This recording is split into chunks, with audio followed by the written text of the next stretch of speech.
nation, under God, indivisible, with liberty and justice for all. Roll call, Christian. Hiller. Here. Wolf. Here. Muller. Here. Loretti. Here. Francis. Here. Youngs. Here. Thomas. Was that Hanson or Francis? Sorry. Francis. Okay. Hager. Here. Schwartz. Here. Carl. Here. Hanson. Erickson. Here. Bose is absent. Lauer. Lujan. Here. Okay, I needed, acknowledge that the meeting was properly posted. I certify it was. Okay, and I need a motion to approve the minutes of July 30th, 2024 as presented. I'll move to approve the minutes. I have a motion by Roxanne. Need a second? I'll second it. Second by Paul Muller. All in favor? Aye. Opposed? Okay, do you have any communications? No, just that I handed out the green book that just came to my office yesterday, so If everybody got their Wisconsin County book this month, Yeah. there's a good article in there about UW Extension and the kids coming here. And I hope Neil brings them back again, has them back. So it was a good article. That's all I got. Okay, committee department heads and the chairman's report. Start with you. Purple. Finance met last week. Most of the things we talked about are on the agenda, so I won't repeat them. But I will just say that when you look at the financial statements, our 24 budget is still projected to lose 850,000, and as we're tracking cash, it sure seems like we're headed to start the year at about 3 million and end the year at about 2.1 million or somewhere in that range. So that's the backdrop for items later on in the agenda. That's it. Okay, Tanner, Roxanne. We had a UW Extension meeting in mid-August, and we went through the budget. UW Extension submitted a $236,000 budget to the clerk. The county currently funds 50% of a 4-H youth development educator, which apparently got covered in that article. Yeah, And 50% of a community development educator, and the county funds 100% of the part-time horticulture educator. So the county asked if the UW Extension could also partially fund the horticulture educator. However, the UW Extension is unable to modify the co-funding amounts. Instead, UW Extension proposed reducing the budget by another $6,000 in educator travel costs for 2025 if Iron County funds all current UW Extension positions. Just a couple things about the different programs. Neil Clem, did I say his last name? Clemmy. 4-H and youth camps were a huge success with over 200 campers. All extension staff assist with those summer programs. Events ranged from a chopped start to finish chef meal planning 4-H day camp to a fixer-upper boat project 4-H day camp at St. Maud's, a weekly Sisu endurance running club, an outpost camp at Lake of the Falls in Mercer, and a youth camp in Bruce, Wisconsin. Normally there are 2 summer assistants for the 4-H programs, but they were only able to hire 1 summer assistant this year. Babysitter training will be offered this fall. In addition, the youth program received $3,000 in grants, plus local businesses donated over $10,000. And at the Iron County Fair, the silent auction raised over $6,000, and the pie auction raised over $15,000. And I'm trying to imagine how anybody's paying that much money for a pie, but You should see it. I guess, is it really big? No, Just a pie. 50 of them, I don't know. Wow. Oh, that's all I can say. In community development, Joe Miller is the vice chair of the broadband committee, which is continuing to make progress on BEAD funding and a digital navigator grant. Joe is continuing to work on the Mercer comprehensive plan, the military ball, and an entrepreneurship boot camp in early 2025. Horticulturist Bruce Spangenberg participated this summer as a panelist in the 22nd annual Bayfield and Bloom event. He broadcast on NPR to over 200 listeners. Bruce also helped with area beautification events in Hurley and Montreal, and he writes a weekly new Northwoods Yard and Garden column for the local newspaper. Office manager Becky Cohn, who's here today, She handles all the administrative duties associated with all those activities, including websites, newsletters, financial reports, Iron County mobile food pantry registrations, and correspondence and other support. So that was the extension. Also, we had Memorial Building Committee. Did you want to talk a little bit? Okay. Just real quick, Bria Lombardo has converted all of the 2023 accounting to QuickBooks Online, so good news. Bookings are all being made with the new pricing for hall rentals. We found that net income for 2023 was a little over $10,000 once she redid all the 2023 books. And the cash balance as of the end of July was almost $34,000. We are looking for an accountant to perform tax services for the Memorial Building. There's going to be an open house plan to invite the public to see what the Memorial Building offers. And bookings are filling up nicely through April 2024. The committee discussed the current structure of the Memorial Building Restoration Foundation and whether a new 501c3 should be applied for. And a little bit of the structural change would be that the county would lease to the Memorial Building Fund, and then the Memorial Building Fund would do all subleases. So it wouldn't run the bowling alley itself, it would sublease to someone else to run the bowling alley. And therefore, maybe it could qualify to be a 501c3. There were a number of repairs we talked about, table repairs, floor repairs, lighting improvements, and west steps and railing improvements. We're getting pricing on all those kinds of things. And the final big news was that the historic Ironwood Theater is interested in the baby grand piano. Yeah, it was too much. It would cost him too much to fix theirs up rather than versus take ours. And the only other thing I had to add about that, Roxanne, is we talked about the structure of that, maybe going down to 3. I don't think we should. I think we should keep it 5 U's. All 5 of yous work together very well. And you've got a good thing going. Why would we mess with that? Oh, people on the committee. Yeah, let's keep it the same. I Okay. mean, you guys work great together and you bounce stuff off each other. Mhm. What do you think, Dougie? Yeah. We are working. You got a good thing. You got a good group and things are happening. And we just gotta fix up to build it a little bit. And if you know anybody who wants to maybe rent the bowling alley from September to March. Maybe you want to run a bowling alley. Maybe it was always one of your lifelong dreams. And we might lease it out. Be a lot easier for us and make it the Memorial Building part be a 501c.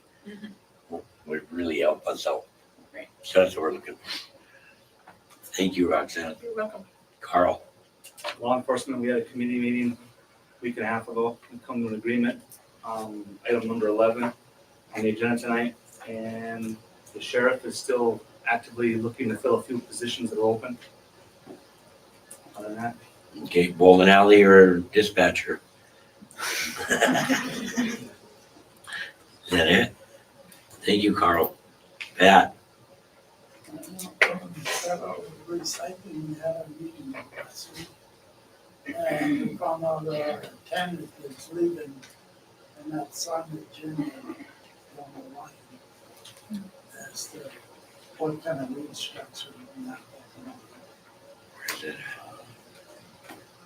Everything seems to be going well as far as police management, we're having no problems.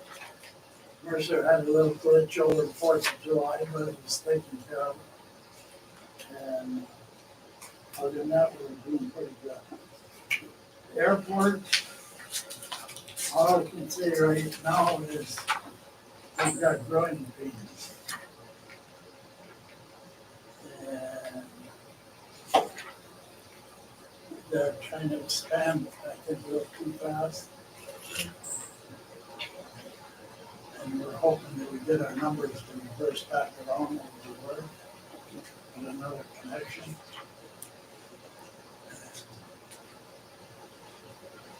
That's basically all we have for the airport.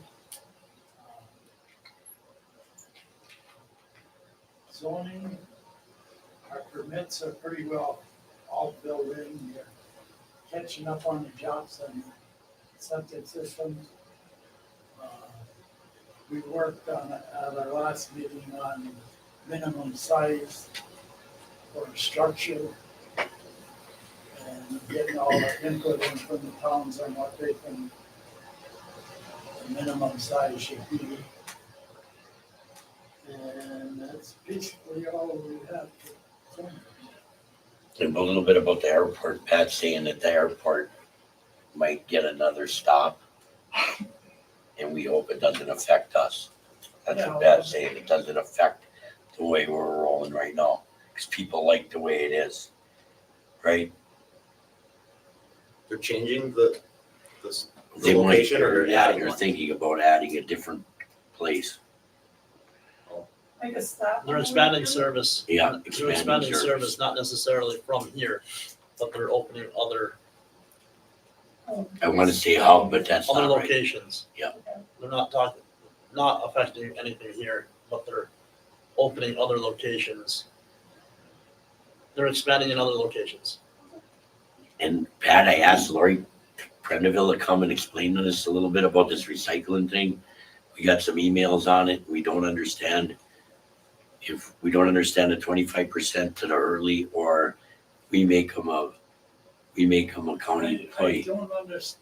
So Lori's gonna I kinda can't explain it. understand it because actually then it's with an employee of the city, Yeah, and then somehow it was covered through our grant. And the money would switch back and forth, but now if we put somebody on, we would either have to put them on as a on-call employee or a contracted employee. or the city will just keep it? Or the city early will still keep them? I don't know if they will or not. You know, Lori, Yes, they will. They'll keep them. they will keep them. Yeah. So it'd behoove us to just keep it the way it is, or Lori? Talk to me. The program's always been set up that the attendants are not county employees or county contracted employees. Because we are looking at cutting costs everywhere we can. Mhm. Denny, our City of Hurley employee, is quitting right now. They're retiring in October. And we would save like $3,500 not paying. We pay the City of Hurley to pay him, and we reimburse the City of Hurley. Plus an extra 25% for doing that for us. The other sites, we don't pay that extra 25% admin fee because they already have town employees working at their sites collecting garbage, so it's not, anything extra for them. So it'd be $3,500 savings if we don't go through the City of Hurley. But then this person is A contracted employee. and even at contracted, you'd still have to pay workers' comp. When the program was put into place, Corp Council then said not to make it a county employee. And I just looked back today, it was 2013, Michael Pope was our Corp Council then, and he said, don't make them county employees. Well, this would have to go through finance anyway, but I just wanted to give finance a heads up on what's coming. This is coming your way, you gotta decide. How many hours a week do they work? Where's that person? 18 a week. 18. So the recycle center's open 18 hours a week in Yes. Hurley. What about in Mercer? How many hours a week is it open? I'm sorry, How many hours a week is it open in Mercer? Mercer varies, and then I never know Mercer's hours for sure. They're open more hours than Mercer collects a lot more than Bergen. More hours in the summers, more people. They're open 5 days a week. But we have garbage, the transfer station, we Yeah. have everything. So Yeah. then Mercer pays for other individuals to do their working on that. Just a little heads up for you. Thank you, Pat. Thank you, Lori, for coming. You got Karen? That, I had the Board of Health meeting, it was on August 6th. We approved the 2025 proposed budget, several actions to increase fees for the services. Routine foot care will be the initial one will be $30, follow-up and routine will be $20. Follow-up testing for water quality, $35. There's quite a bit of travel associated with that testing, so we approved that. We really do need to cover at least the mileage. Bacteria and nitrate testing increased fee to $25 per test. We had a discussion and no action on opioid settlements. We did have some discussion about the use of the American Rescue Plan funds exclusive to the health department and must be used in the communities. $51,510 to support the Mercer School Forest Story Walk. That is the correct number, right? I just want to be sure from the meeting notes. 5,100. All right, there was an error of a comma. $5,151 to support the Mercer School Forest Story Walk, and $39,846 to support upgrades to Mercer School Playground. So that would be coming out of the American Rescue Plan funds. There were 3 protocols that were updated for the health department by Dr. Rocco. They were approved. Iron County received meets requirements for birth to 3 for financial fiscal year 2022. Working on completing the community health needs assessment for Ashland, Bayfield, and Tamarack Health and Iron County. So they're working in conjunction to complete that health needs assessment. SRA funding contract was signed for $40,000, which is down from $10,000 from 2024. And then the next meeting is in December. Any questions on that and any clarifications on any of the notes? Right, Iron County Human Services Board meeting, which was yesterday. A motion was requested, no, that wasn't, it was on the, a motion was requested and approved by the committee for a resolution for inpatient behavioral health facility for Northern Wisconsin, and that's on the agenda for today. So we need more psychiatric beds in the state. We really are down. There were 2 hospitals that closed in the western part of the state, which really did affect bed volumes. And because of that, we really struggle to place people. So there is a resolution that has been created, and we'll be sharing that shortly. We also reviewed the current budget. Adult and child placements were reviewed. The 2017 cases for those 2 children were scheduled for October. It's still moving forward. Approved 2 contracts for Early Senior Center, continue providing food services for the ADRC, and Northern Breeze Landscaping, which was fencing for a family in need. So that doesn't come out of our budget. Discussion on crisis work to meet requirement for credentialing, especially in the northern region.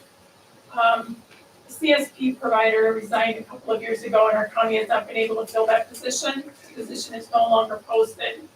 The result is loss of revenue for human services, and we're projecting a continued loss for 2025 in the budget. We had a discussion on contacting the state to discuss the difficulty in meeting the credential requirements. They are very difficult to meet, especially up here. And you know I've got a crappy nose, and there's nothing I can do about it, so. You're doing fine, Karen. Discussion on budget reduction ideas, which we're including the ADRC building and relocating staff to the Hurley Senior Center. This is not feasible. It really isn't enough room. Discussion furloughing staff. There's a preference to furlough versus eliminating positions at this time. I met with Kelly to discuss how she's handling change in staffing, potential management in the department with furloughs or reduction in force. Kelly is ensuring that other staff members are picking up the caseloads for other jobs within the department. So some services are close to maximum capacity, so just so you're all aware. Discuss the RFP for contracted services. Kelly is working on this. Discuss contracted staff hiring versus using contract. Kelly is completing an analysis of that cost of contract versus employing both staff members. More to come. Update on Q2, projecting we will be over budget by $28,000 due to transportation. Transportation needs have increased substantially within the region. The committee understands that other areas may be addressed to compensate for those increased in costs. Mercer School met with the Mercer School Administrator to discuss county services available and interest in participating in the programs. The administrator is interested, and there is a follow-up meeting planned, so more to come on that in the future. Children and family updates. Crystal Farrell provided support to social workers preparing to take their national exams, which is a great thing. We have educators in our own department that take care of our people. Brochure was developed and available to communities requesting more foster care. This is the brochure. If anybody's interested in sharing that with your neighbors or anybody that may be interested in being a foster parent, please talk to the department. We're always looking for more people to take care of our babies. There are currently 5 children in and out of home care, out of home care, which is was a reduction of 2 since the last board meeting. So less children that are actually in the service right now. Aging and disability update, caseload shared, and the positive impact seen by seniors for participating in those programs.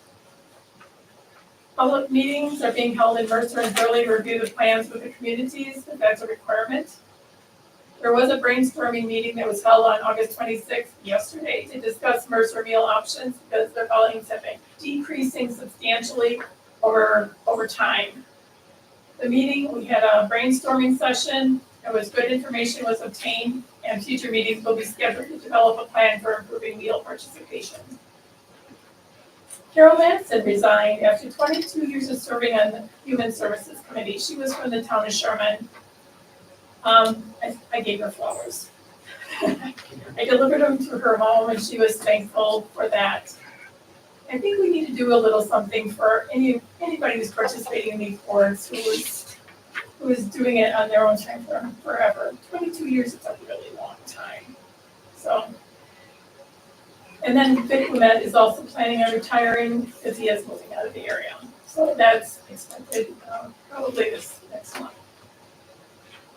Then there was an Iron County Land Information Council meeting that was held on August 22nd. So Neil Martinko shared update on the Remen project. He reviewed the triennial county land plan information and looking at the 2025 WLIP grant. This is a 3-year plan, and they determined the following things for this grant. It won't be approved until about October. He's got to write the grant. So once the grant is written, this is what he's requesting. $20,000 will be used for working on the corners. So those are corners of lots or throughout the county. We've had a lot of lots done, or a lot of corners done, but there's more that need to be done, and they're actually in very remote areas of our county. It costs $600 to do a corner, and there are 30 corners to do. We discussed using that grant for scanning of deeds to eventually be available on the website. That would be about $45,000. Apply $25,000 toward Neil Martinko's salary for 2025. He looked that up and found out that that's an acceptable way to use funds.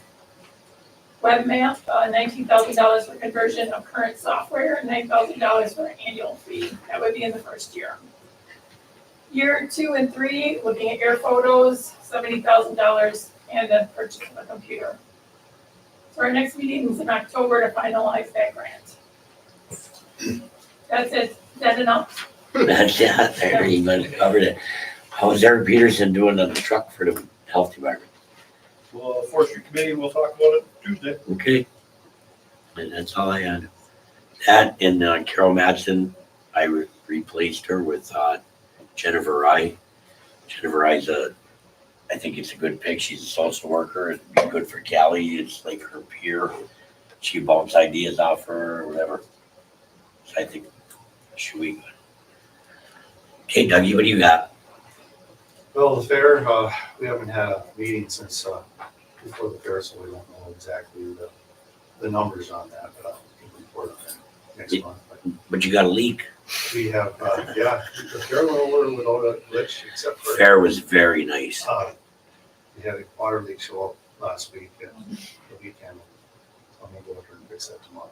I've heard a lot of people, and I work in other counties, say that our fair is a lot better than all around here. You do a very nice job, Ollie was We're doing. hearing that everywhere from different people Yeah. from other areas.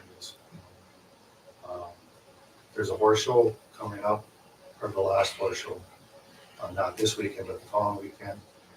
And then after that, we'll just start carrying everything down, getting ready for storage. Thank you for all you do, Dougie. You retired just at the right time. You got all kinds of jobs now. Scotty, what do you got? No forestry meeting last month. We have one on Tuesday. Stumpage though from last week, Thursday, 995,442, which was down from 1,056,483, minus about 61,000 as of last Thursday. Any good news? Nope. All right, we'll try better next time. Thank you, Scotty. Okay, highway, we had a meeting on the 20th of August. We went into closed session and did 4 employee performance evaluations. Everything's looking good, everybody's happy, so no problem there. Old business, we're gonna advertise for a patrolman position and an interview at our September meeting. Commissioners report the pavement marking on Highway 47 and 182 is completed, and now they're working on Highway 77. Town of Kimball, the land conservation Carey Creek project is completed, and the mill and fill project on Highway 77 is half completed.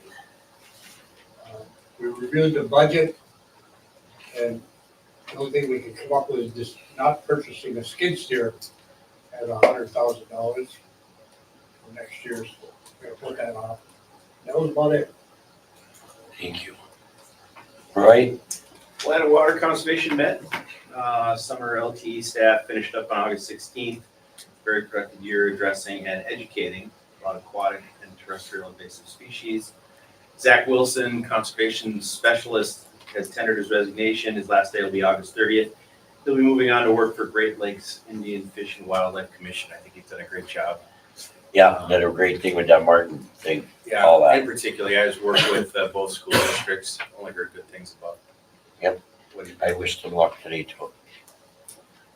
Construction season still in full swing. A couple of aluminum box culverts, one in the town of Kimball, funded through DNR trout stamp funds, and the Land and Water Cost Share Program and Trout Unlimited. And the second one in the town of Anderson, which is funded by Enbridge Eco Footprint Grant, the Cost Share Program, and that construction is taking place after Labor Day. And then we passed our budget and forwarded it on to finance. And then broadband. The news from broadband is, part of it is bureaucracy, red Yes. tape. They're still in the challenge process, which is the part where, there were surveys done and people reported what their amount of their internet speed was. And then, the state came back, or the feds came back and said, these are the areas that we think qualify for this B program. And then people could go back and challenge that and say, well, this isn't what we reported this was. And so it goes back and forth like that. I don't think I have let's see here. He said the end of August, the challenge is Yeah, over. so coming up.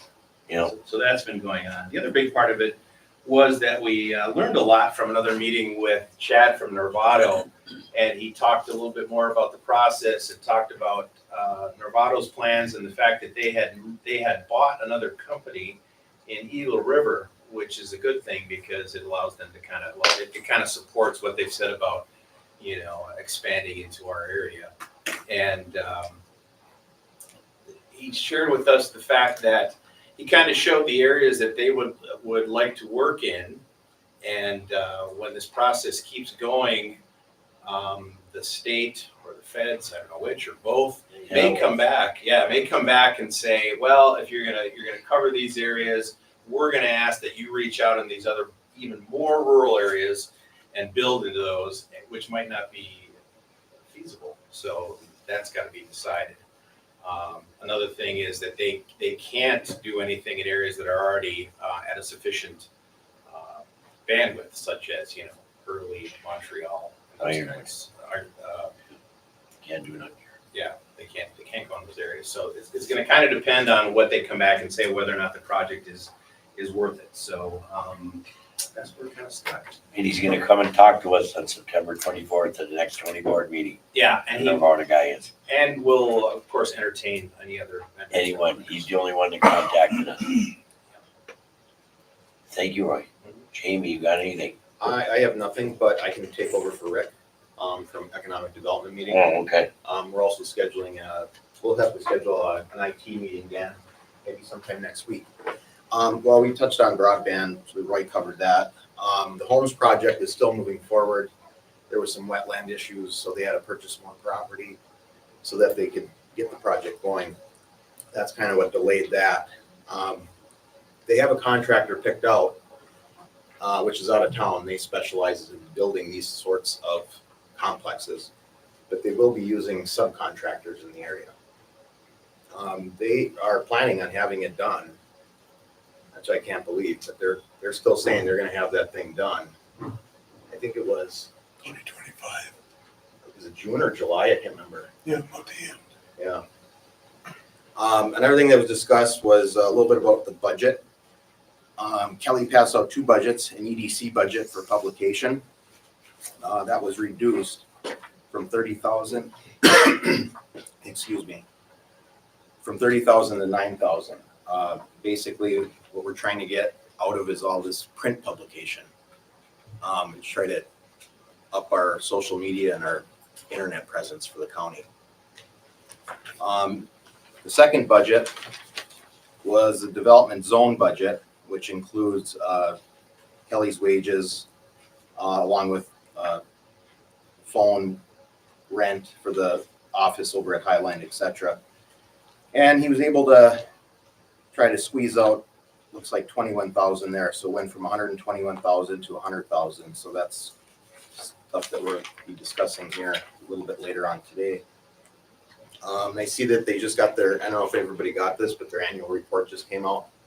This is all completed. Talks about the home project in here, broadband.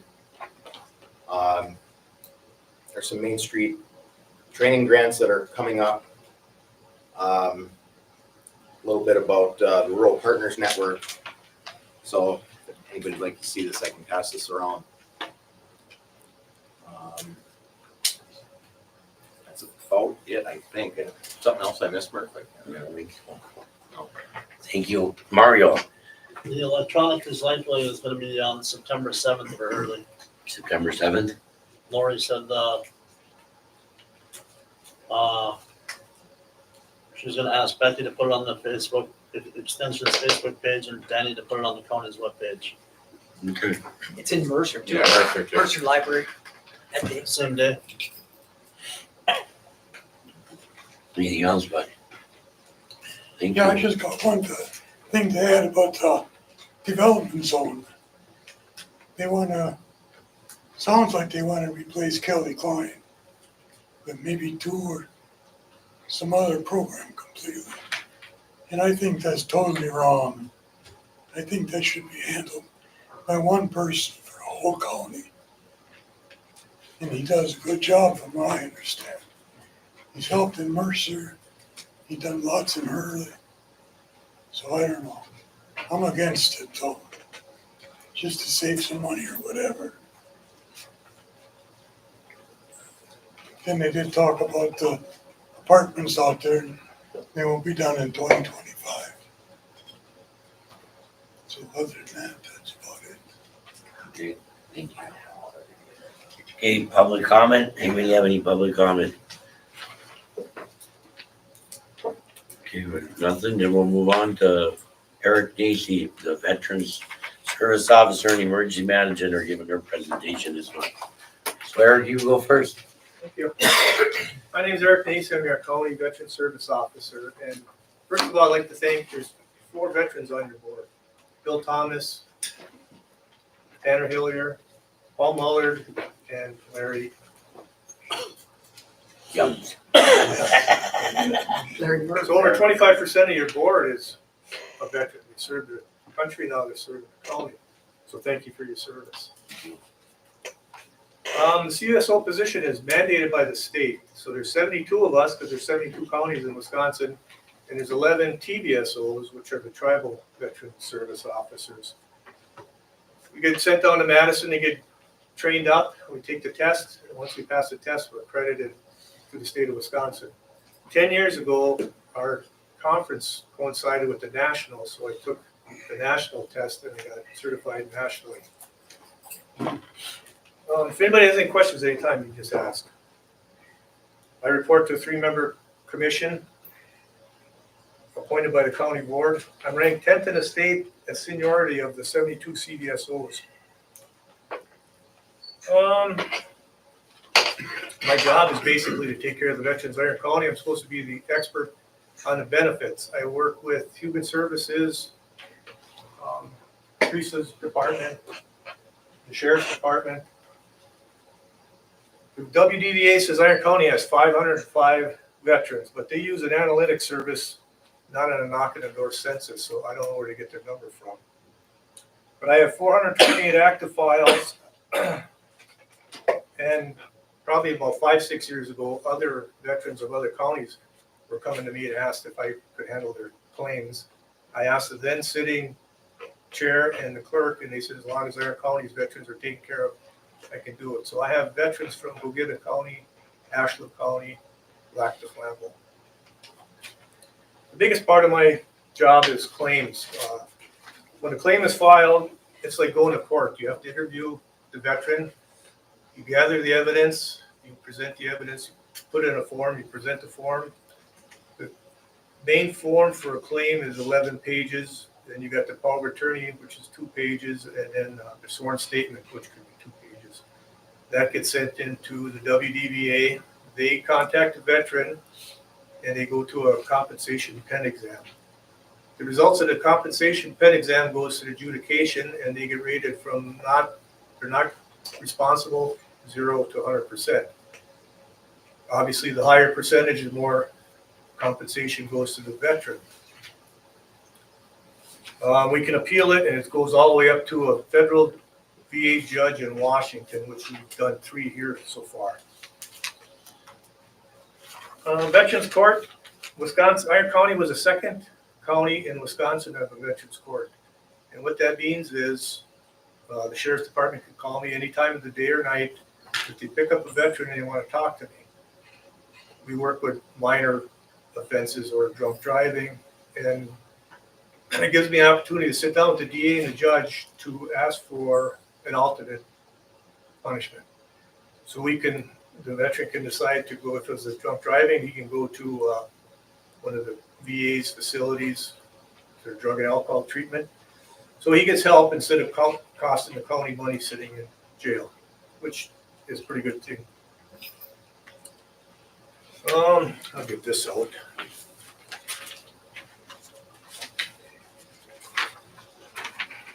This is like the meat and potatoes of my job. On the left-hand side, you'll see the number of columns. I went back 10 years from when I was hired, the 14th year. And I looked at what the veterans got in Iron County for 10 years prior, which was my position was at part-time.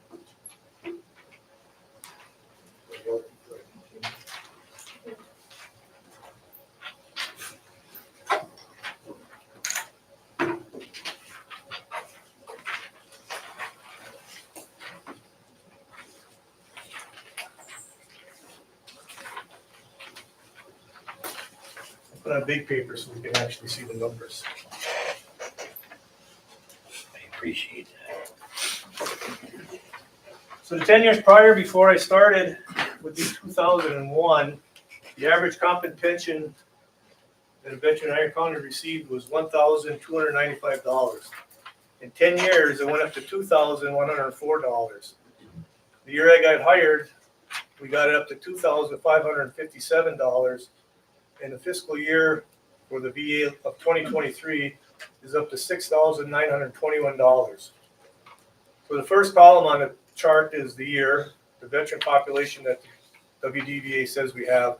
The total expenditure is from the graphic distribution of VA expenditures, the GDX report, which the link is on the bottom left in blue.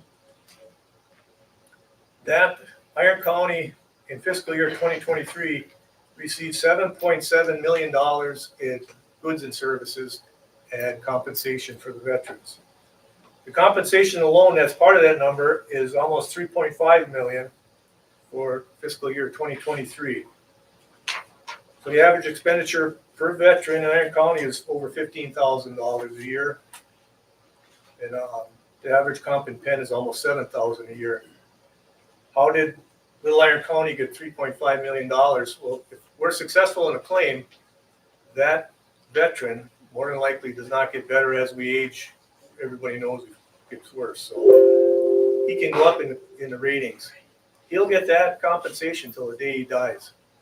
The new claims add to that. The old compensations are called residuals or reoccurring.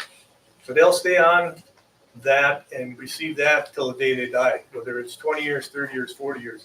Then the new claims brings it up, and then the following year they turn into the residuals or reoccurring claims.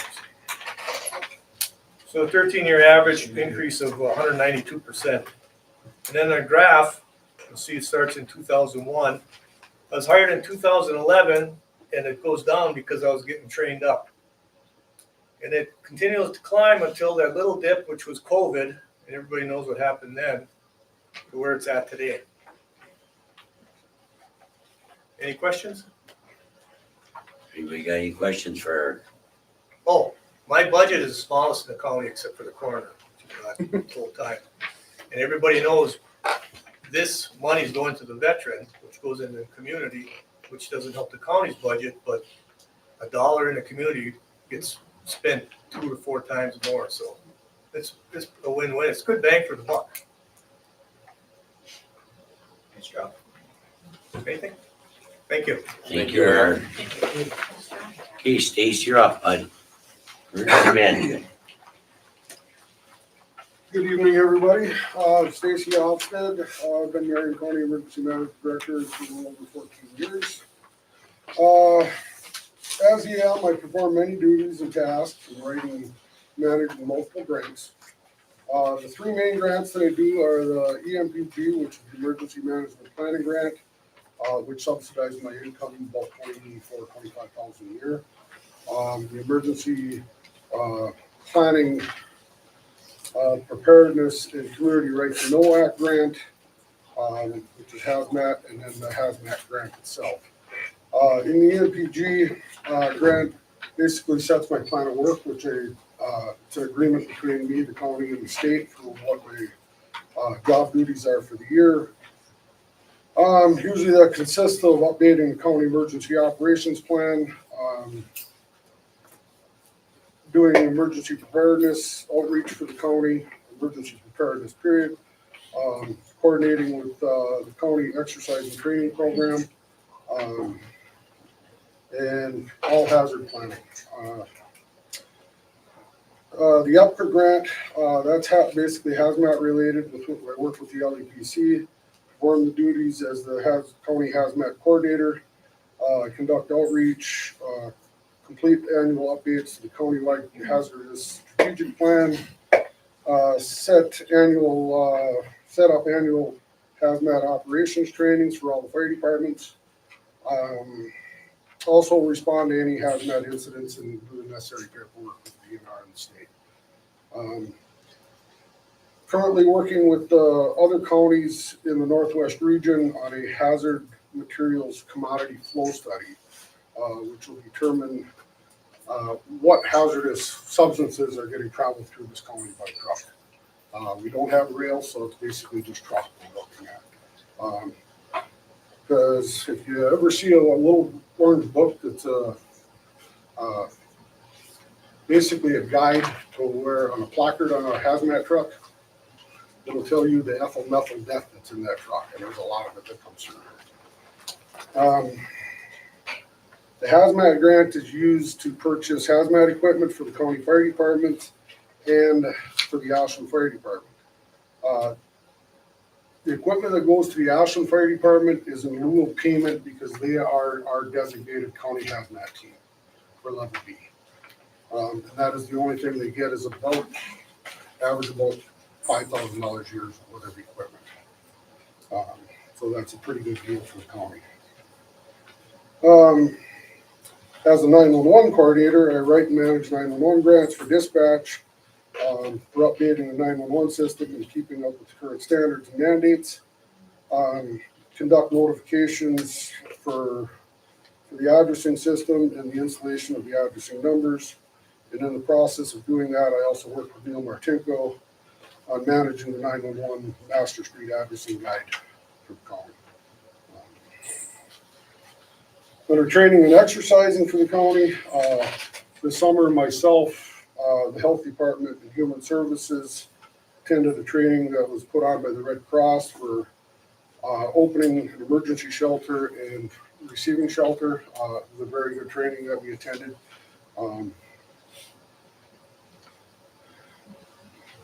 Over the last 18 months, I've been on a planning committee with all the area law enforcement for Gogebic and Iron County for an active shooter event.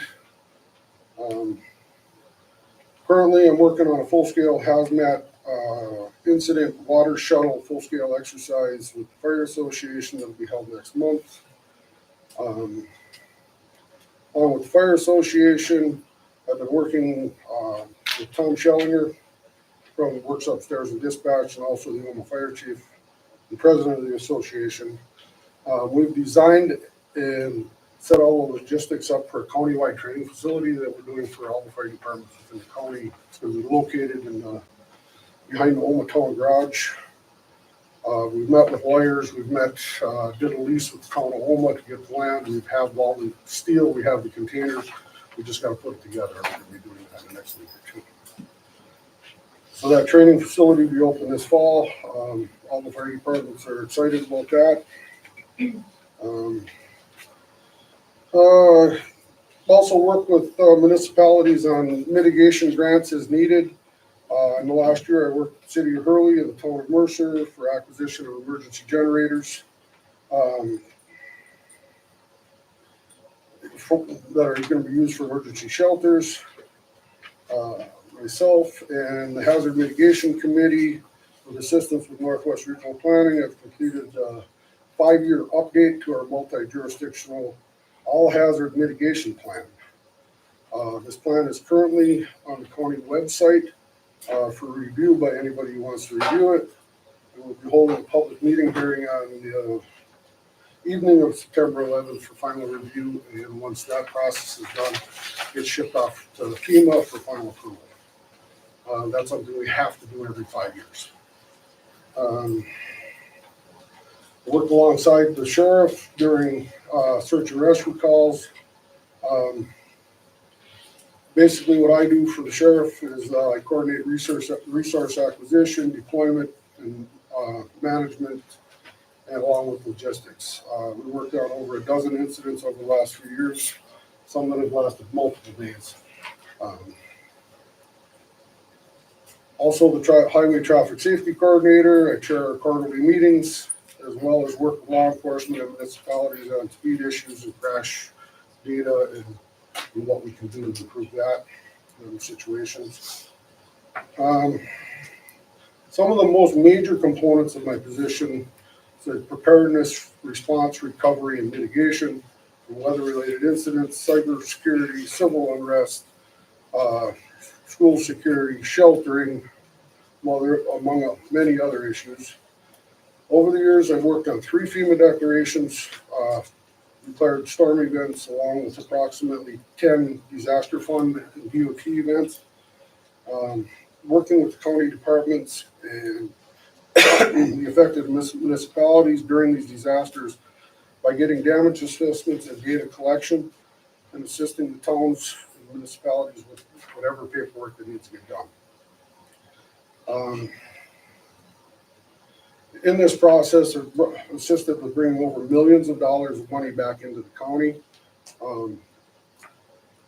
For 2023 spring, from the spring melt that we had, and then the snowstorms immediately following, in the end of 23, that spring, 6 municipalities in both cities of Hurley and Montreal received over $400,000 from the Wisconsin Disaster Fund.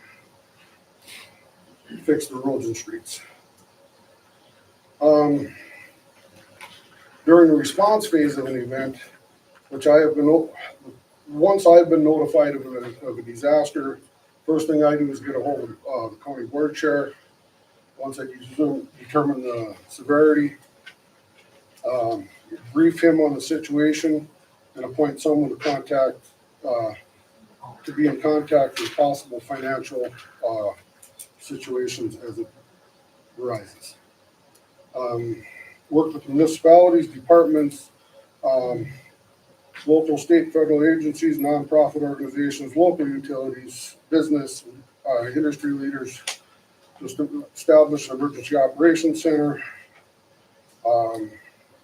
In this process, we collaborate to take on the tasks such as damage assessment for roads, critical infrastructure damage, private home damage, businesses, evacuation, sheltering, mass notification, messaging, transportation, detours,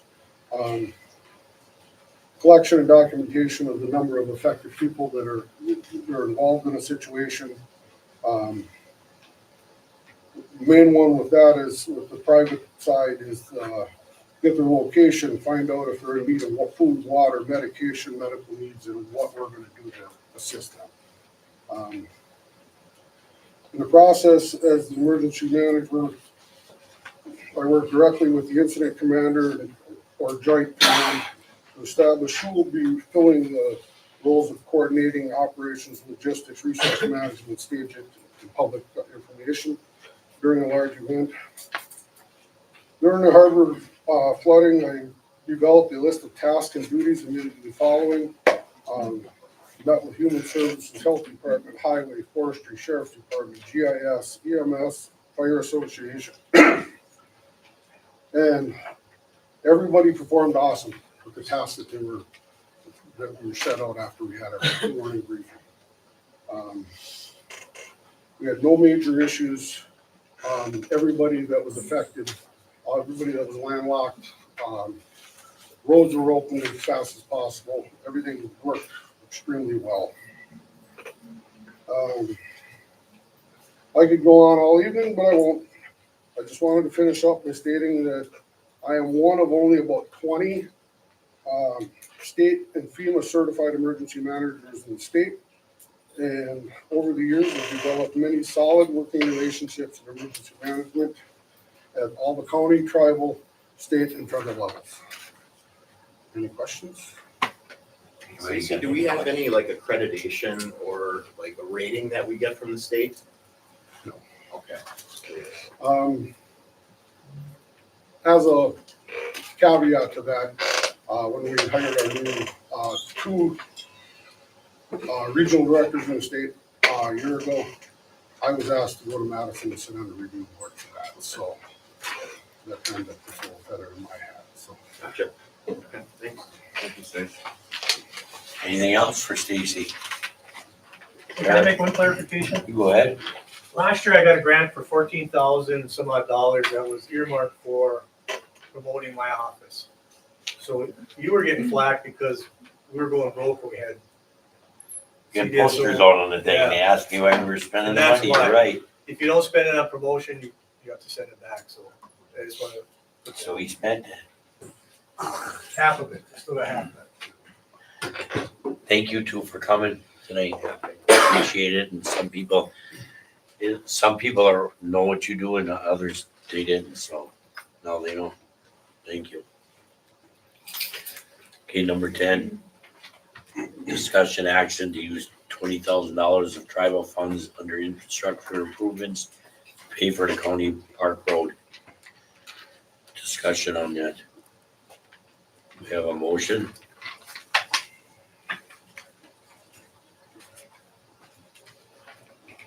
I'll make a motion that we use 20,000 of travel funds under the infrastructure improvements to pay for the county park. I believe that's already been started, It's done. done.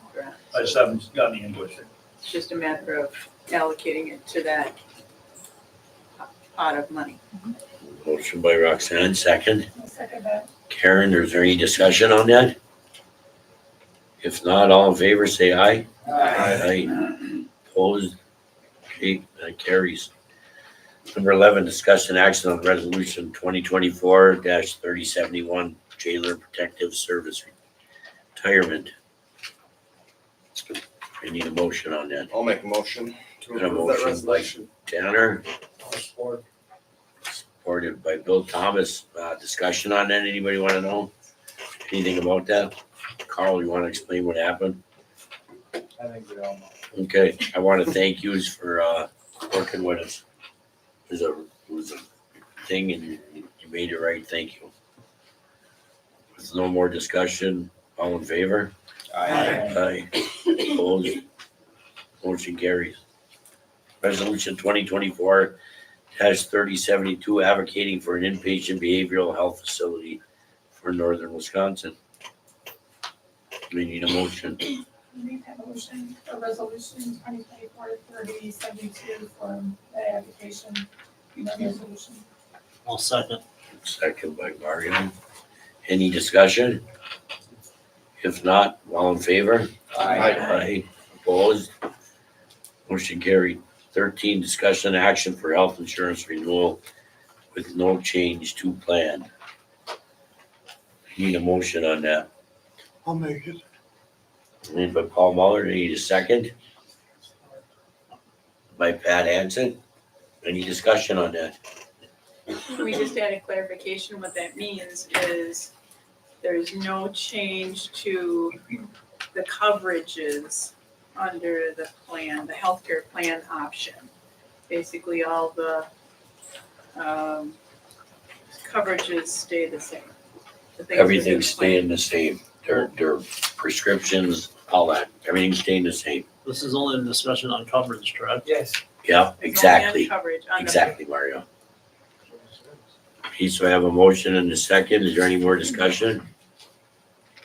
All in favor? Aye. Aye. Opposed? Motion carried. Discussion action on new higher pay structure. Need a motion on this? Is that for recycling day? No, this is for any new hires. We had an opening thing. Need a motion on it though. We can talk about it. Do we have the wording from? what was I thought I passed had in it in here, but I finance? don't, but it was essentially you were giving the department heads permission to make that recommendation of what the pay would be up to 100% with bringing it to The finance committee for final approval. And I know we talked a little bit about the reasons why you might do that, like the new hire has the level of experience or skill that's immediately usable, somebody's very experienced already, bring them in, so that kind of thing. Okay, We're leaving a little leniency up to the department head, but it will come before the finance committee. But they know the person they're hired and if they're qualified or not. Okay, do I have a motion on that? No. I'll make that motion. Okay, Scott.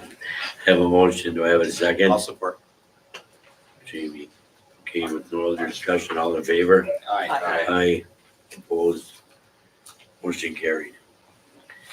Number 15, discussion on the new draft for employee handbook. Okay, this is a big one here. Okay. The board formed a subcommittee, finance committee formed a subcommittee to go through the handbook. Okay, they met 3 times. They posted it, they met 3 times. The last time they met with the department heads, we were supposed to go through pages 1 through 10. 2 hours into the root canal, we were at mid-page 3. Okay, wasn't going anywhere. It just wasn't going anywhere. Kurt is embedded in his budget. So he said, Murph, I want out. I got too much going on. I want out. Roxanne and Karen said, they would put it together. They would get some template or something and they would put it together. I never thought nothing of it. I said, yeah, you can go right at.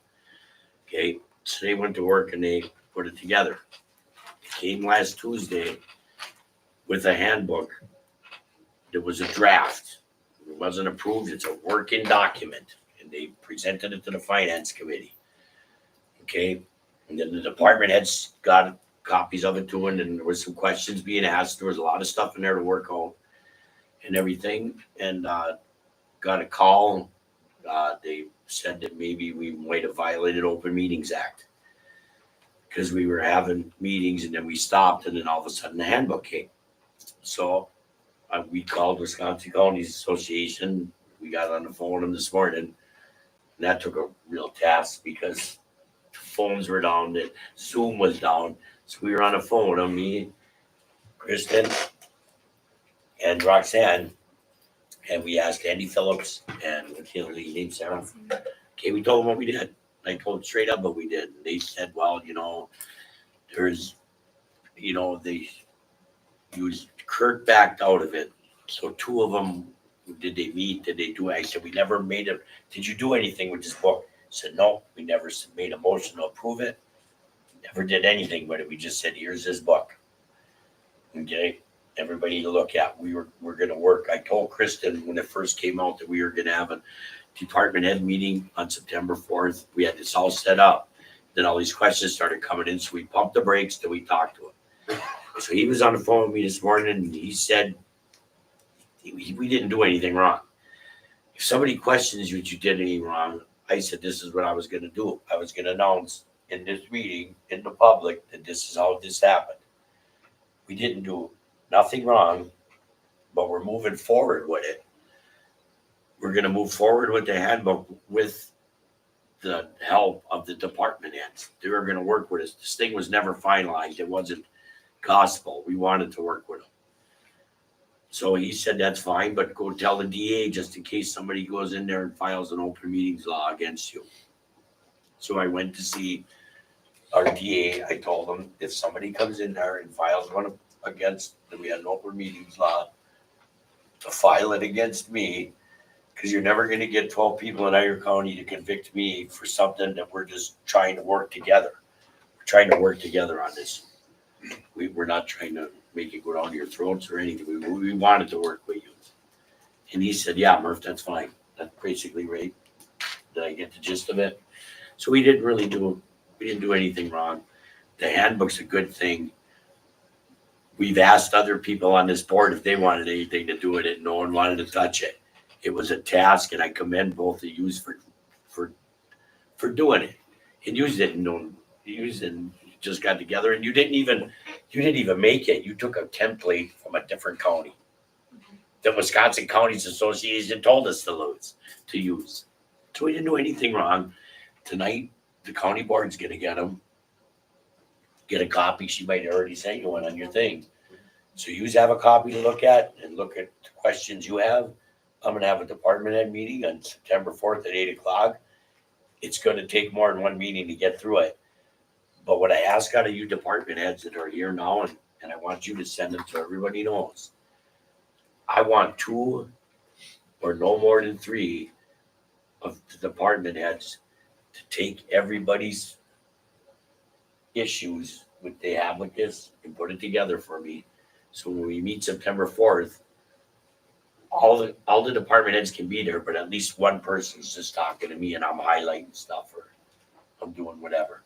Some of it I don't believe in either. Some of the stuff in this handbook that I've seen, there isn't. Like if you want to take a personal day, you lose your half a day. No. Those are all things that, it isn't losing a half day, but it's. But then we're all that's things, how it was written. okay, because the way stuff was written, I fielded calls. This is the most read document since the New Testament came out. Okay, and I'm feeling them steady. So we're gonna work with you. There's stuff in there I don't believe in either. We're gonna kick it back and forth, and we're gonna make something that we're both happy with, that we're both gonna be happy with. There's some stuff in here that's before Act 10. It's gotta go. I mean, this thing needs to be cleaned up. No one wanted to take the responsibility. Thank you, Stu, for doing it. and bringing us something that we'll work off of.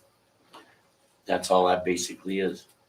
I don't want a motion to move forward with it or anything. We're just gonna meet with the department heads. We're gonna start kicking this thing around. Fair enough?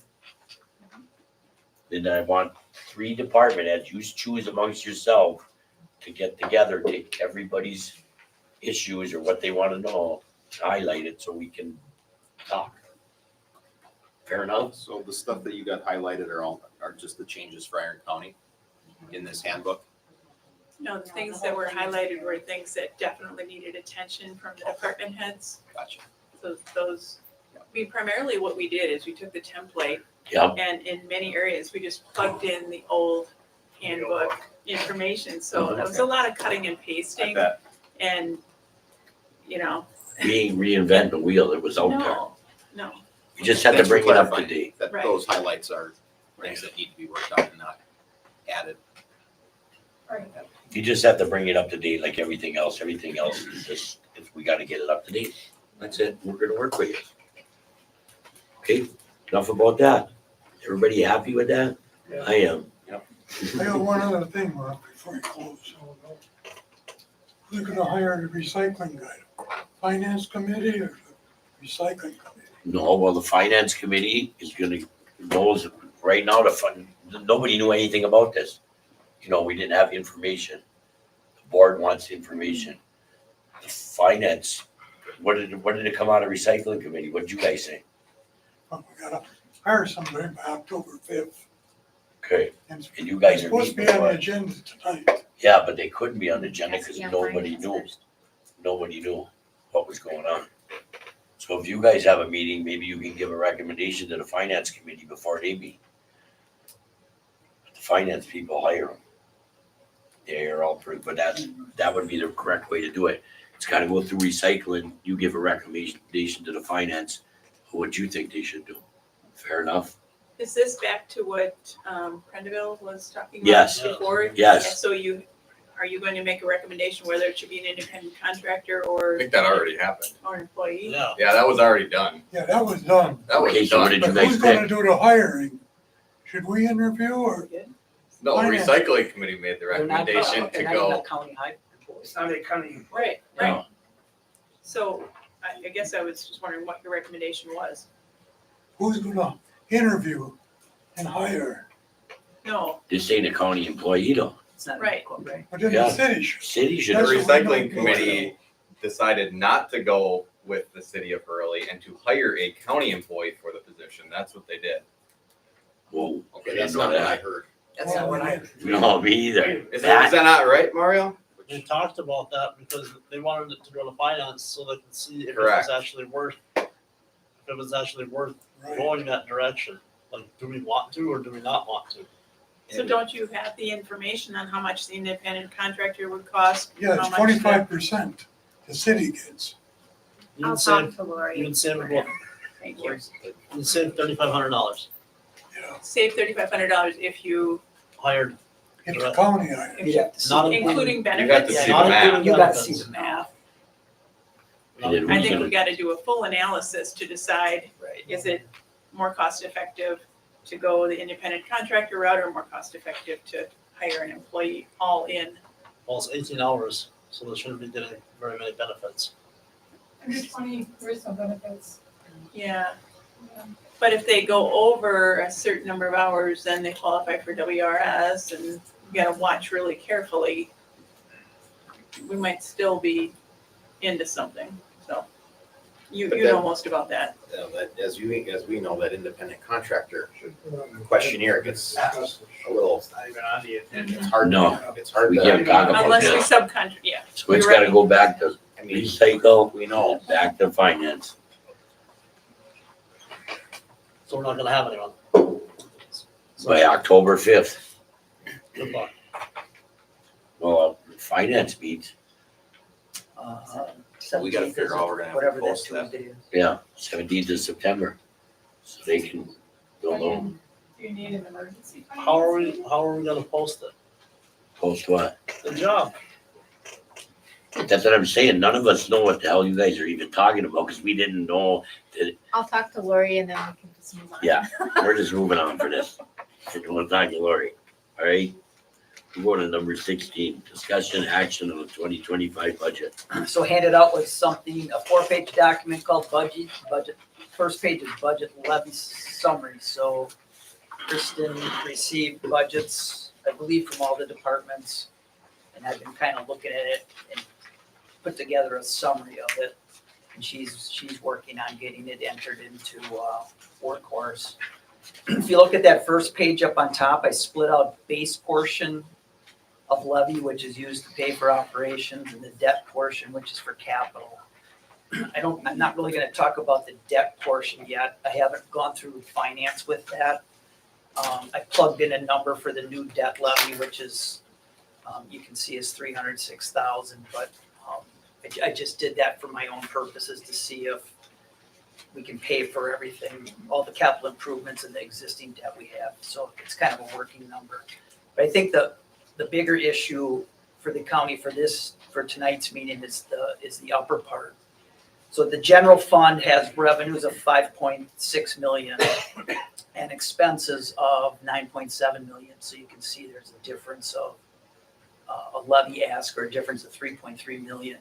Human services came in at $1,831,000, expenses of $3,005,000, highway $1,435,000, expenses at $2,257,000. That placement loan historically, or at least for the last several years that I know of, the county's been borrowing placement loans and costs and using those proceeds out of the debt levy to fund the operating levy.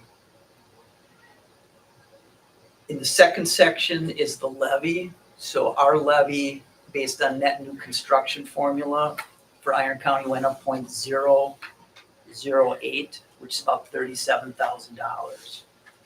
So the levy's going from 4,587,000 or 577 to 4,610,000.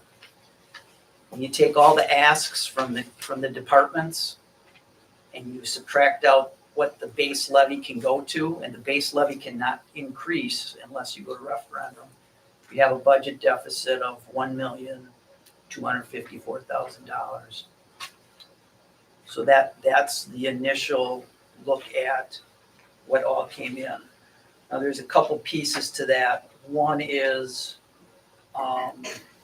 since we've been pulling this together at the finance meeting, child support has resubmitted their budget, increasing revenues 58,000. And I'm told health and GIS are going to resubmit budgets that will reduce the levy ask by 40,000. Additionally, there's one other kind of key thing. There's a timing difference in receipt of state aid and payouts to the snowmobile clubs. Generally, snowmobile revenues and expenses wash. Because we had no snow last year, the delayed revenues aren't going to come in 2025, but the expenses will. And the second piece of that is that the state raised their reimbursement rates to the clubs, which is a good thing. Brings more money up here, but we won't get reimbursed all of that in 25. Half of that will come back in 26. So there's that plus sheriff got a DNR grant to buy a snowmobile for $15,000, but it's going to get funded for $3,000 for 5 years.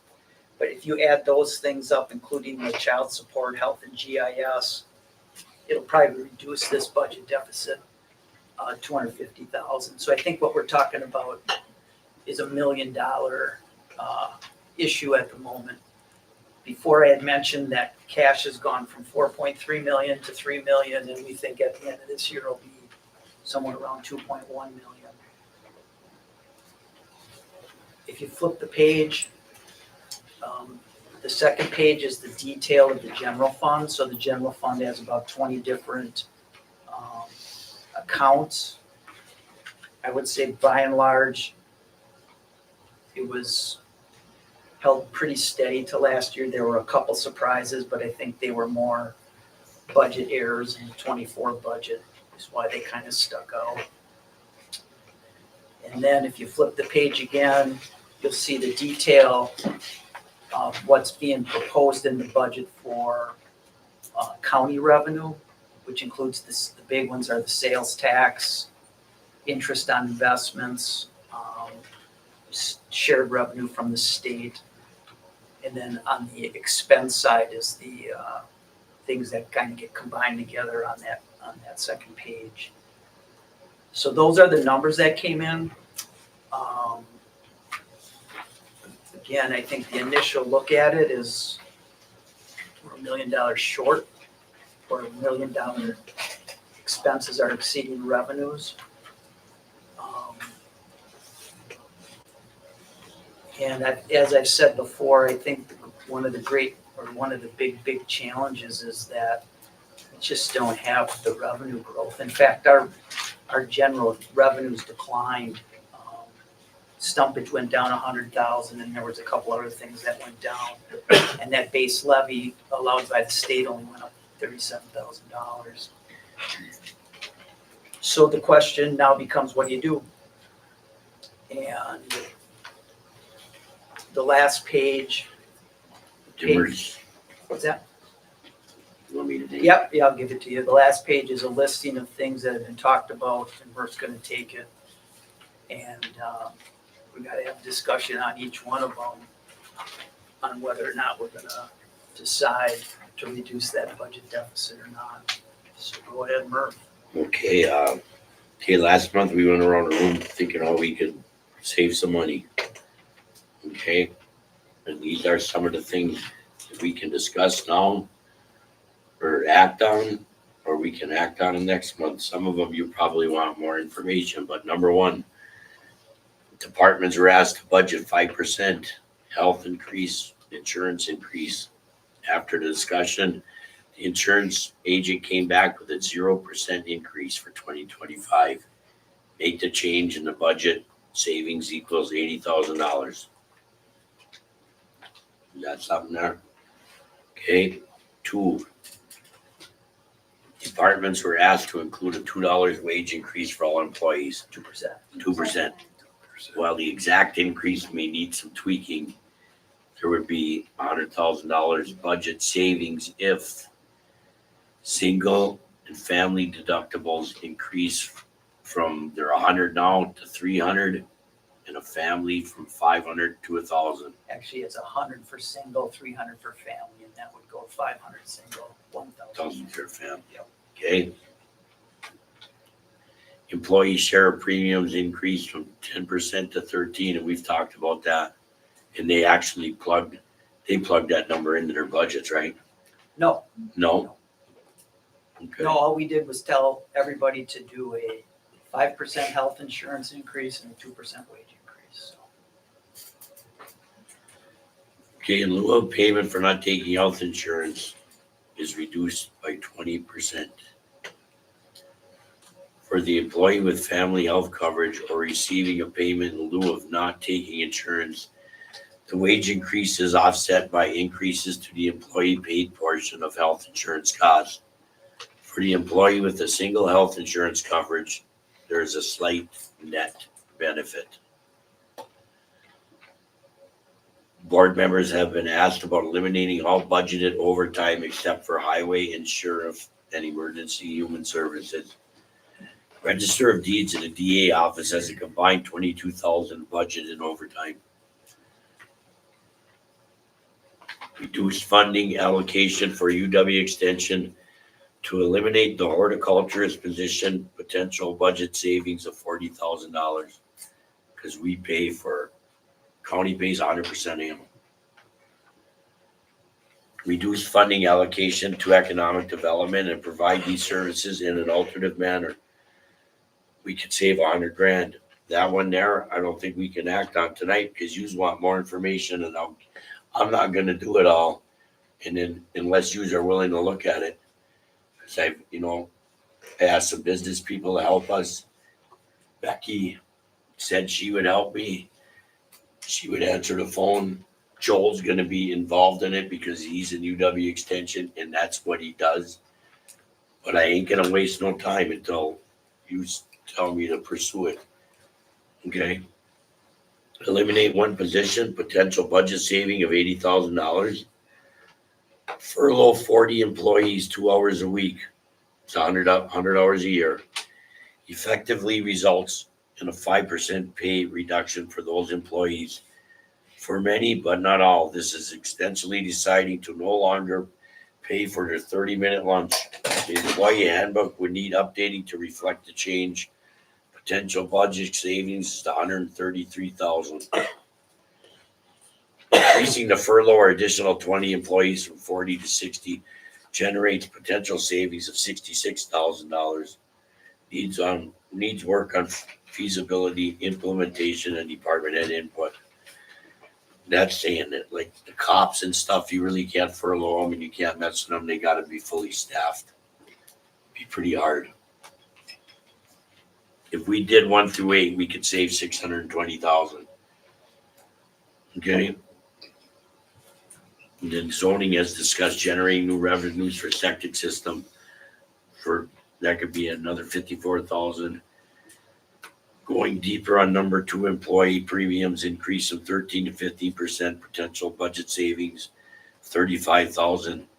Determine the last five new position hires, not replacement for existing positions, but new positions, to make sure they weren't created when there was COVID and now there's no need for them or something like that. That's what we're looking for. Review and possibly eliminate an additional 1 to 3 positions, potentially saving 240,000. Is there any 1 through 8 that anybody thinks that we could act on now, tonight? Well, I think number 1's easy because it's basically the budgets were done with a 5% health insurance. And we know it came back with a 0% renewal. So that 80,000 is easy because they could just have easily have submitted 0%. Right. It's just a numbers thing. Does everybody agree with that? Yes. Yes. Do we need a motion on that? Okay, need a motion on number 1. The departments were asking to budget 5% health insurance increase. I'll move to budget a 0% health insurance increase. Okay, I'll second. I got a second by Mario. Any discussion more on that? All in favor? Aye. Aye. Opposed? Motion carried. Any other ones you see, anybody want to act on? Number 6, we'll talk about number 6, which is eliminating 1 position, potential savings of $80,000. So working with Callie on that particular one, and that would be it would be 1 FTE position, or 1 FTE worth of position, so full-time equivalent. They have a reduction by 1/2 of 1 position and 1/2 of another, which would bring them below threshold for actually benefits, but yes.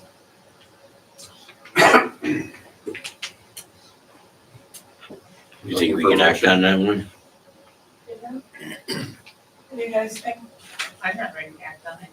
Maybe not. We have not had a discussion of who, we're not ready to act on that. So I'm not thrilled with having to cut any sort of employees whatsoever. I think everybody knows that that's the last thing that anybody wants to do. I do have one staff that, understanding where we are budgetarily, has said, I would rather go part-time than lose my job completely. And so that offer is unfortunately on the table for 1 employee. And then work through the other half. You're talking about 1 position. 1 FTE. 1 FTE, full-time equivalent, so it would be, it would work out to 1, it would be equal to 1 FTE or 1 person, but it's actually split between 2. 2 full-time employees without a half-time. But the issue is there's still work to be absorbed and how we would do that without accumulating overtime. We have not had time to have that discussion. I'm not ready for it. You just do what you want.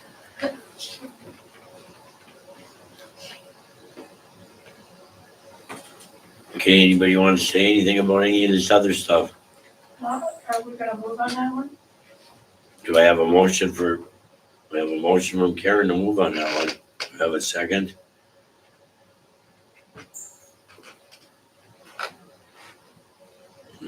second, Karen. Okay. And the next one.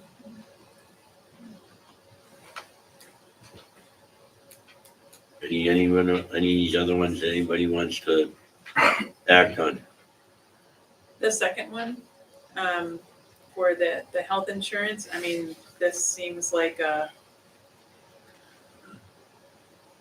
pretty straightforward change. Nothing has changed in the health insurance plan in over a decade or more. Yeah. So I think it's pretty reasonable that the single and family deductibles would increase from 100 to 300 to 500 to 1,000, and that the employees take on a little bit more of a share of the premiums and the annual payment be reduced. So I make a motion that we do 2A, B, and C. I'll second. Okay, have a motion, have a second. Any other discussion? All in favor? Aye. Aye. Opposed? I oppose. Okay, Mr. Muller opposes.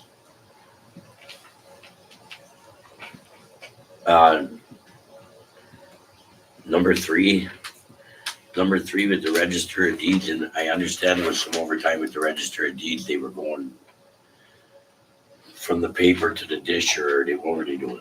They were doing something. That should be almost done. I don't think they should have any more overtime either. You have DA and. Yeah. In the DA, I don't know where they're getting all the overtime from. I don't know, I guess we'll have to ask them. I'll make a motion for those two. Yeah, I think so. I got a motion to register of deeds in the DA office to stop spending overtime. I'll second that. Any discussion? Okay, all in favor? Aye. Opposed? Okay. As far as economic development, if you give me the okay, I will, I'm not saying we're doing it, but at least I'll have a presentation to show you what we want to do. What other counties have done, we're not reinventing the wheel. We're just doing what other counties. I've asked some business people, some prominent people in this county and some business people if they would get together on a committee. And keeping the committee we got, the council and the development committee would basically meet, dissolve, make one committee. Okay? And then after we make that committee, add some other people, business people in town, like other counties did. Becky said she won 2 awards for being a secretary. So if the phone rings and it says economic development, she picks it up and says economic development. So I think as far as answering the phone, Becky's got it covered. Rick Bose said he'll take care of the agenda and any of the county stuff that comes through to Kristen. Okay, Joe Miller said he's already looking at grants, so he can take care of the grants. As far as the SET board and NWWB board, I'm on them. I was with Kelly. Well, Kelly was on the end one Friday. I seen him, so I could cover them boards. Kelly did a hell of a job for 22 years for this county, and I'm not saying he didn't. I'm saying is we have to try to save money. I think we can save money and be just effective in economic development going this way. And it saves us $100,000. The development zone board that still stays. They can do what they want. I'm gonna ask them to come. I'm gonna ask everybody to come. Everybody at the table.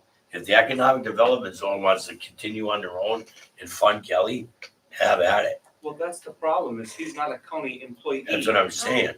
So we're We cutting hire, things. we pay for his services. Correct. He is not an employee, Just so we're allocate just money. eliminate his. Allocation. We're just allocating. Yeah, We get lots of services from him. we're not getting rid of any of the economic development services. We're asking our chambers, they already are on board. Both chambers said they would help. So how did it get to be that the county supports the economic development fully? because the You economic. don't wanna go development- down that road, you'll be digging up bones. All right, We're just moving forward. okay. Don't go down that road. So the solution is that other members come back to the table. That's what I'm saying. I want us all to go. If you don't think we can do it, then you show me where we're saving another $100,000. If you got a better idea, Paul, have at her. 'Cause, yeah, I'm working 50, 60 hours a week banging my head on this. So if you got something, say, all right, I'm for it. I know he did lots of good for the city. I'm not saying he didn't. I'm saying he did a hell of a job. And I don't care who you put there, you can't have 2 or 3 different, one here and one in Mercer. Why? Because they've gotta cover both communities. Yeah, if Early's getting covered and Mercer's getting covered, you're Somebody getting double calls the him about coverage. Mercer, he goes down there and talks and shows them what they got. If they want something here, or Montreal, he handles them all. You can't have 2 or 3 people. Because if you get that, the guy, if he's up here, he's gonna cover Hurley only. And poor Mercer. Yeah, but these people are gonna be here. Mercer Chambers involved. They're into it. So Mercer's I don't covered. think the chamber can do it. They ain't gonna do it all. This board's Then what gonna are do you some under of it. that thing? Huh? I don't understand what you're talking about. We're talking about getting the boards, instead of getting your $35 and looking at some posters, to actually do something. So if you get put on this board, you're gonna do something. So like, just for example, Gary Pelkla and Larry Erickson are sitting, they're on the board, they're sitting playing golf. They hear some guy say, hey, I like it up here, I'd like to build some condos. But you got Larry Erickson and you got Gary Pelkla saying, hey, we're just the guys to talk to, we're on this board. We can tell you where to go, we can tell you who to call. Okay? We got bankers that want to be on here. We're a one-stop shop. You're gonna have a banker, you're gonna have a restaurant guy that's been in a restaurant for 30 years if you want to open up a 30. So you got Larry Erickson that built the snowmobile trail system. Okay, you got Angelo Alpino will build you, Nancy will build you whatever you want. You know, we So got what's well, your point? so we can save You got a $100,000. restaurant guy in the committee. Is that bad? If what? Guy that had a restaurant. No, that's good. Well, then what? What's the system? I want them all on the board. Well, they are. They are, but we're paying a guy $100,000 that did a really nice But he job. represents the board, He just re- like you do when some emergency comes up Yeah, or something. yeah, Major thing, they call you. They don't call each one of us. no. Well, So That's what I'm just saying, I think we can do Kelly it Klein different. is there for, to call.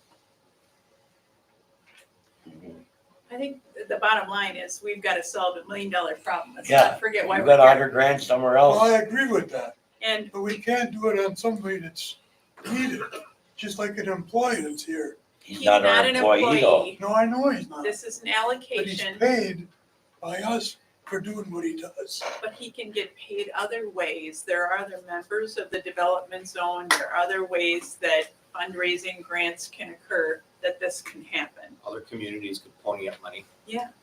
If they so choose. You're just one vote, Paul, right? If you vote no, that's fine and dandy. There's 13 others. Do you want to try something different? Does anybody want to try something different? I think it's time for a change. I'll make a motion to strike the $100,000 out of it. I'll second. Any more discussion? All in favor? I, Aye. Opposed? No, No, Okay. Anything else you want to talk about? We'll bring it back next month. We'll have to talk about it more if we can't get it done. So if I can summarize, we did 1, 2, 3, and 5. Yes. Yep. So 300,000. I'll make a motion on number 4. Got a motion on the floor to eliminate the horticulture position. UW extension. Do I got a second? is it a motion to reduce the funding allocation? Sorry, or to, it's to reduce the funding allocation to UW Extension. To eliminate the horticulturist position. That's what we pay for 100%. The The rest of them are, some of it's funded by UW Extension. So I have a motion on the floor. Do I have a second? I'll second it. Any other discussion? Discussion is that could the UW Extension decide to reconfigure its budget or use some other funding, whatever, and still keep the horticultural position and come back? Yeah, It basically is just reducing the funding allocation. Mary, No, because you contract with Extension. Yeah. So if you're deciding then on your side of the contract. So it's a position that you decided to have. Right. So if you decide not to have it, Extension's not gonna put it together. Okay. All right. any more discussion? All in favor? Aye. Opposed? No, Motion carried.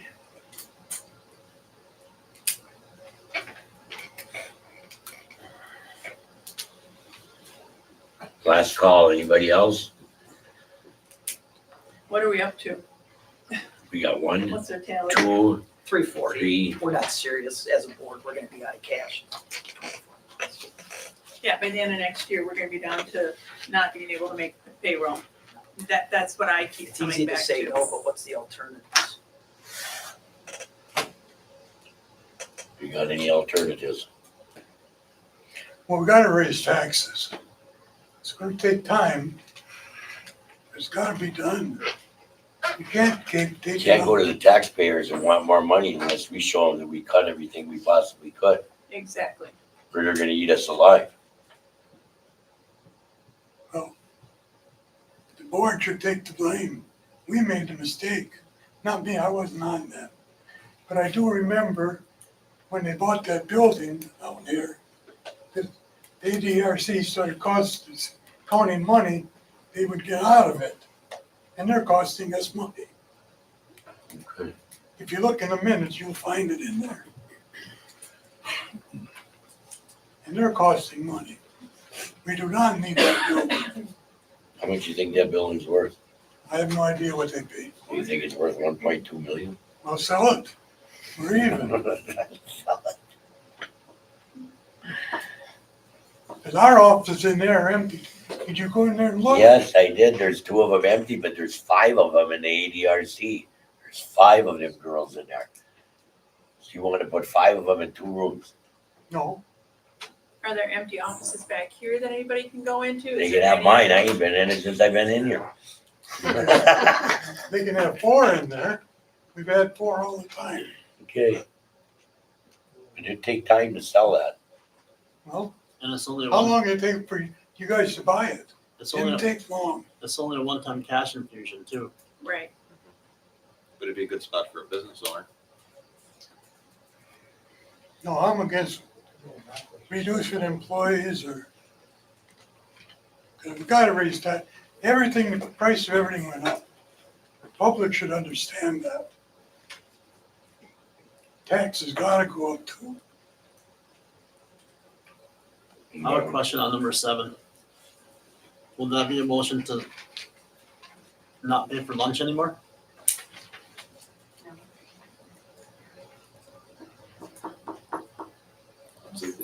I had some questions I don't know about if that it's one even- though. we could split this up if we wanted, I believe. It No, sounds but- like it's all included in. If they don't work, if they don't get paid for their lunch and they work through it, they don't work till 4:30. Right? Is that, they So were told? they don't have to take a lunch. No. Right? Right now, it's that way. You can just work right through your lunch. Our office is open. We answer phones. Do some people go out for lunch? I mean, when I'm here for a noon meeting, I see people leave and go somewhere. I don't work by department. I don't work up. Right. Okay, so I know The there's some. question on the floor is they don't work till 4:30. If they work through lunch, it's 8 to 4, just like it is now, right? So it's 8 hours. Yeah, because there was questions that the people that had kids and had to go other commitments, they said they would have to pay another 2.5 hours of childcare, or they'd have to pay somebody to go get their elderly people stuff. They wanted to know if they worked through their lunch hours, 8 to 4, And I said, I think so, but I had to make sure he was right. Is that right? They don't have to take a lunch. I'm not sure what we're talking about. What does the handbook say? Yeah. I don't know, I don't know what they're telling me. but I think that your answer, Mario, is yeah, we're taking away your lunch.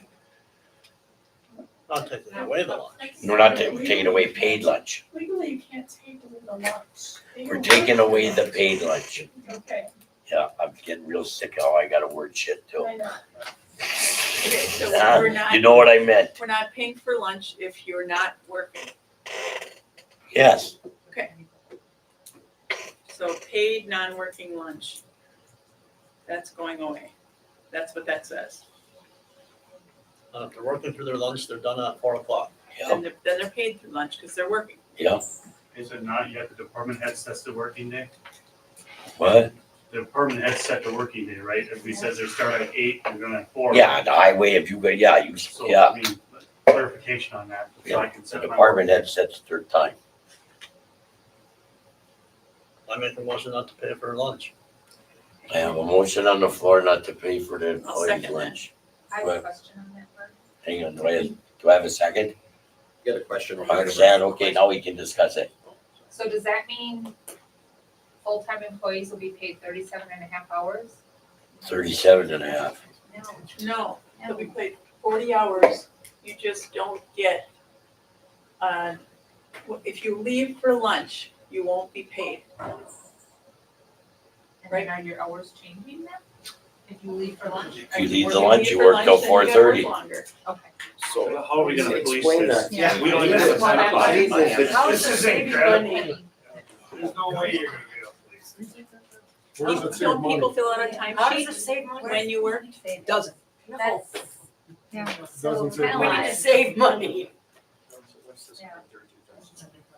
Bite the bullet, take it away, or leave it alone. Yep, you guys asked in the department head to rip this Band-Aid off, so it's getting ripped. So there's 133,000 savings. That's if you furlough everybody and not That's, pay them. that's taking money away from. That's giving them a 5% pay cut effectively, correct? There That's is- correct. So I just say, and answer this again, I gotta ask this again. What are we saving on this lunch thing? By Gives you a productivity increase potentially because Oh, somebody's working more, 2.5 more hours a week if they're leaving for their paid lunch. But you guys, I have a question.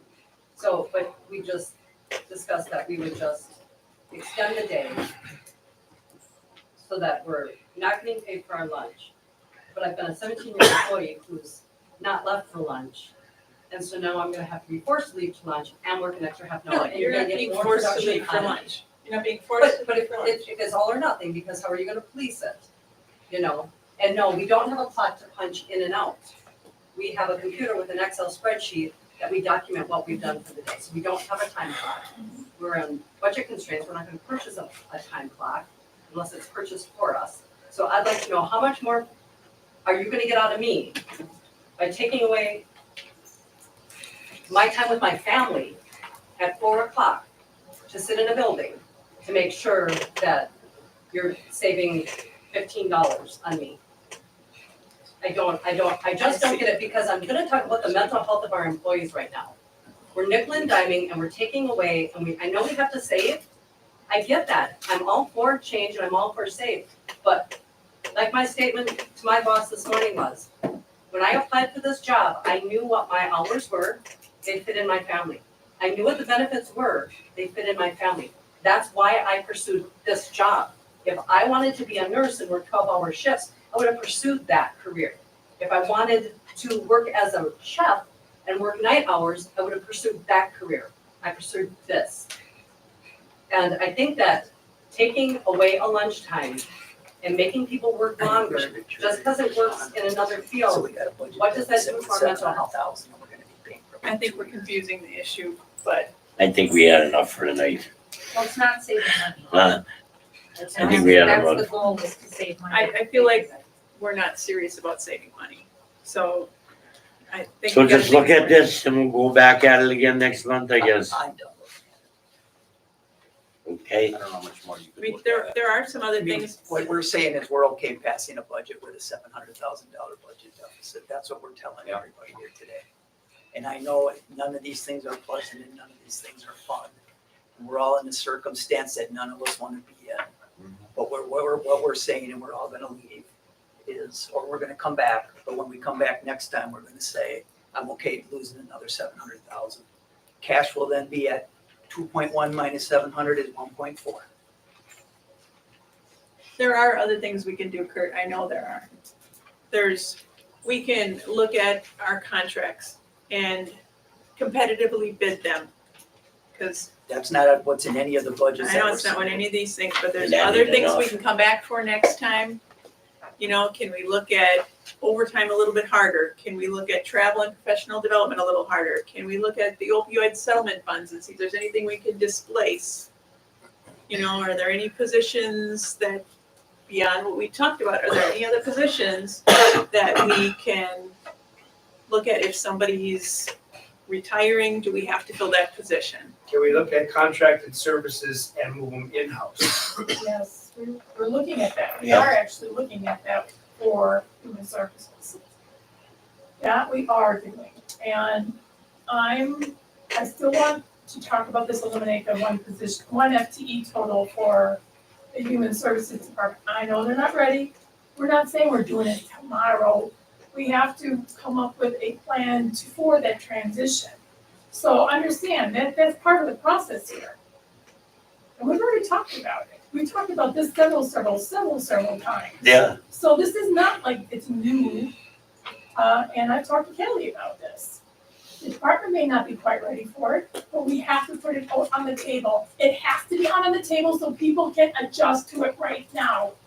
And even the half an hour lunch with the furlough, looking at the half an hour lunch of a furlough, that's gonna save us $110,000. That's a lot of money for one half an hour that you're not gonna get paid for. It would be, we're all gonna have to sacrifice for this. But if you're still working your 8-hour day, if you're working from 8 to 4:30, you take your half hour break. Take You're your half still hour getting break. paid your 8-hour day. Correct. Yes. Regardless. I mean, how you saving Where money? does that save? The only way it'll save. Where does that If, save? if you're working through your lunch, you don't have to change what you're doing. But if you're, Cross You choose the, to cross take the a half lunch hour out of lunch that. or yeah, Cross I the know, lunch. it's just, Yeah. it's too, Where does that The save? furlough of an hour and a half. Yeah, yeah. Whatever. Yeah, the issue is if you're gonna furlough or not, and if you're not gonna furlough, then you're not. And we're gonna lose 700,000. So the furlough would be that you're actually eliminating a half an hour from the position. Yeah. That's what you're doing for now, but it's a furlough. So when we get this revenue back, when we figure this all out, and,